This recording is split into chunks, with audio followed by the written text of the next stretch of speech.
येऊन असे हयच्यान भायर सरले ओके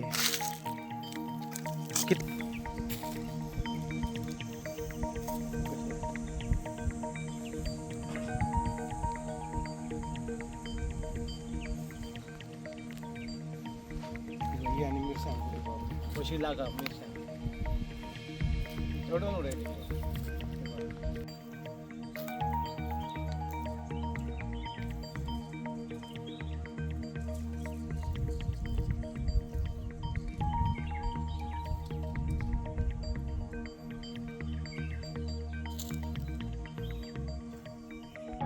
नमस्कार, मी गजानन सावळे, एक शेतकरी.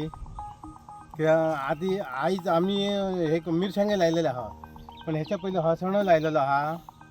इतकी मेहनत करून आम्ही करतो की कारण एक काय ते जॉब ना म्हणतो का आम्ही आता काहीतरी शेती करतो. गव्हर्नमेंटनं शेती करा म्हणून शेतीच्या ह्यात लक्ष घातलं, पण अवनू थोडक्यातच ह्या केली. गव्हर्नमेंटच्या अंडर बाय मारल्या हा, बायक सबसिडी बी मिळाली हा, पण जाई तशी मिळाक ना, पण सोडून मिळली आमका. पण तेतून आम्ही उत्पन्न केलं तेतून आता गवे रडयले हाय, रस्त्यासून सकल देवले. ही तेंडली राहिली आम्ही, तेंडली ती वर पालो सगळं खाल्लं त्यांच्यानी. दुसरी गोष्ट थंयच्यान वयर सरले, भेणे कंप्लीट खाल्ले. भेणे हे कंप्लीट खाल्ले. भेण म्हणजे आता म्हाका असं दिसता कोण भेणे लागना का म्हणतात. ह्याच्याही पहिले भेणे खाल्लेले, पण आमका तितकी ह्या नसली. बरोबर. ही सगळी पावले टिकली, म्हणजे ही चौघा हा. हे भेणे त्यांच्यानी मुनातून खाल्लेले आहात. ही चिटकी खाल्लेले आहात. तसे आता हे मिरसांगे हे बघ, हे कसे खाल्लेले आहात ते बघा. ह्याच्यावर उत्पन्न आम्ही आता काय शेतकऱ्यांना करूचं आणि काय करू ह्या करूचा ह्या काय समजाना. हे सरासरी म्हाका 10-12 हजाराची नुकसान भरपाई झालेली आहा. त्याच्या पहिले हसणं घातलेलं होतं. हसणं म्हाका जास्तीत जास्त म्हाका तसंच 5 हजाराची नुकसान झाले हा.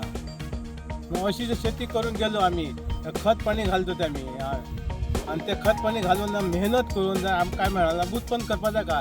आता ही गव्हर्नमेंट येयले त्या गावात काय मोपा एअरपोर्ट झालो मान्य हा, पण आता इतर डोंगरही कापून गेल्ले आहात. म्हणून ह्याच्या गव्हर्नमेंटान लक्ष घालून ते डोंगर ह्याच्या फुडले तरी त्या भाटकारांनी गव्हर्नमेंटान डोंगर नष्ट करपाचे न्हू, की डोंगर नष्ट केलेले आहेत. गवेरेडे रानटी धर्माला सगळी भितर सरतात. म्हणून ही नुकसान भरपाई आमच्यानी आम्ही अप्लाय करतोय ती दिवपाची त्यांच्यानी. तुम्ही पळयतात गोंयकारपण, गोंयकारांचो गोंयकारा खातीर.